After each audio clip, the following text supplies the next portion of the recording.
How does a narcissist react when they can't control you anymore? Hello, welcome back to our channel, and the subject of today's topic has been the source of numerous questions revolving around it. What are the typical response and actions of a narcissist when their strategies fail or when they have been exposed? What occurs when a narcissist feels they no longer have control over someone in one way or another? So if you enjoy this video or find it interesting or useful, please think about subscribing to my channel. Just to be clear, this video is neither a diagnostic tool nor a replacement for professional mental health support. So to start, narcissism is characterized by a sense of entitlement as well as by being self-absorbed, disagreeable, and either extremely sensitive or extremely resistant to criticism. They lack empathy and are capable of being manipulative and exploitative. And yes, let's be honest, we can all occasionally act in similar ways. However, when it comes to pathological narcissism, we observe that these behaviors are constant, persistent, and pervasive. They never change. A reasonable question to ask, given that they can be quite vengeful, is what happens when someone is onto them and figures them out. The way they might respond can be unpredictable at times. However, if you have been in a relationship with a narcissist in the past, whether it was a friendship or a romantic one, or if you were brought up in a narcissistic family, you probably have a good idea of how they will act when they no longer feel they can control you. So to comprehend that, keep in mind that narcissistic individuals frequently base their self-worth on how others regard and appease them. They have a very poor sense of who they are and very little insight.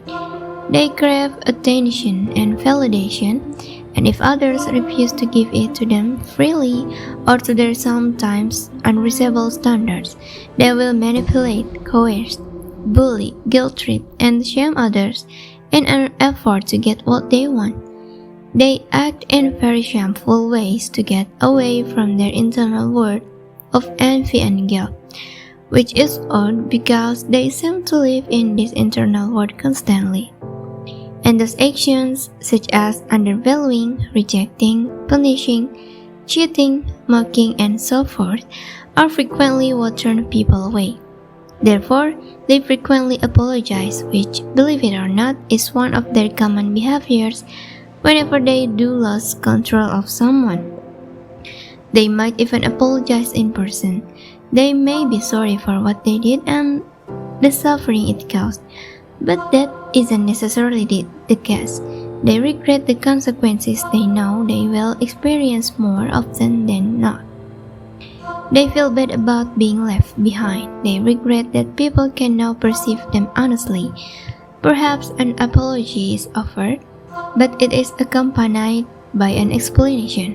Even if you do receive an apology, and even if it does seem sincere, they typically only last a split second, a minute, a day, or even a week.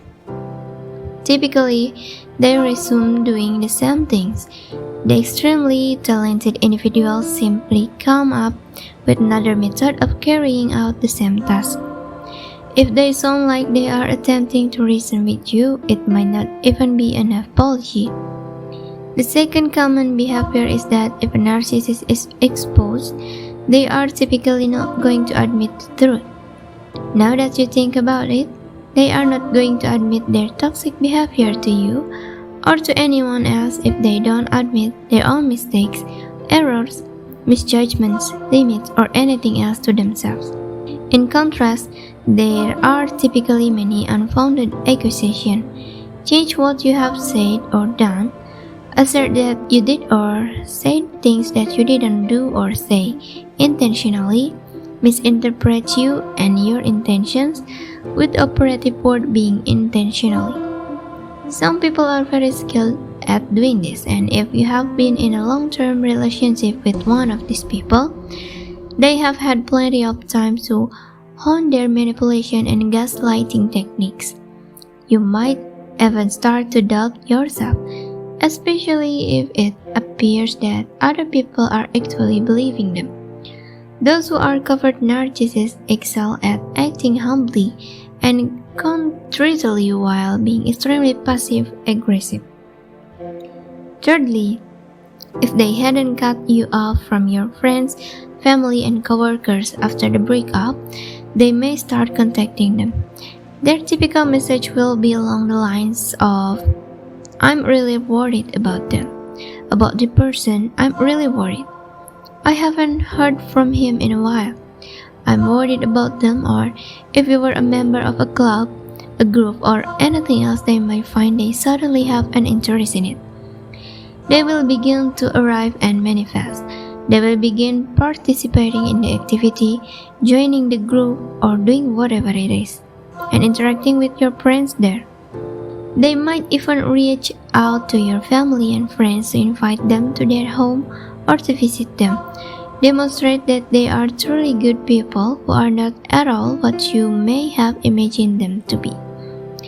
And there are many uses for this, to transform the friends and family of their victims into their flying monkeys and agents, to spy on them, stalk them, or provide them with information. It also serves as a means of terrorizing the victim, allowing the victim to remain there even though they are not quite safe. Additionally, it aims to influence both how they and the victim are perceived by others. Narcissism tends to destroy things from the inside out before attempting to do so from the outside when it is unable to do so. This is because it is by its very nature a very destructive force. In addition, they will project onto their victims as number 4.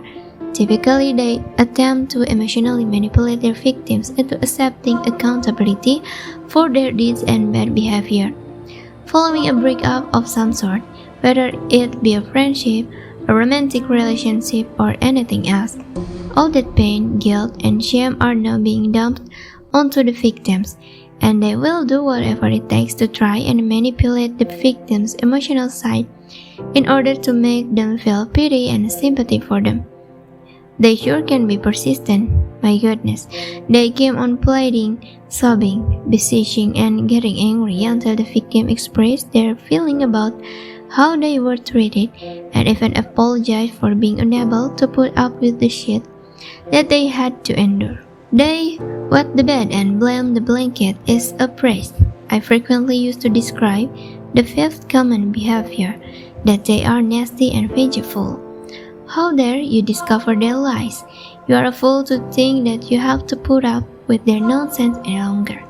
Remember that narcissistic people have a strong sense of entitlement, which usually implies that their victim deserves it, and they are susceptible to becoming consumed. Some people have the potential to act violently or cause property damage. They might circulate vile rumors.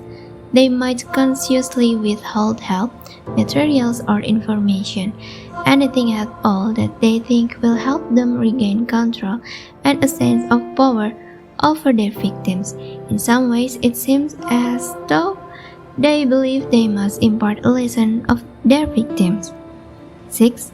They may try to forge a trauma bond if they realize they can no longer deceive, control, or threaten you. Now, this may appear to be a pattern of toxic behavior that, while it may be normal for narcissists, becomes accepted by the victim. Additionally, it may appear that the victim is dependent on the narcissist who is abusing them, perhaps to the point where they feel high. They might be financially dependent on them. There must be some level of contact between them, perhaps because they have children together. Maybe the abuser is dependent on them and they are unable to live. There could be a physical ailment or condition. If the bone and trauma birth weren't present before, they might try to forge them now.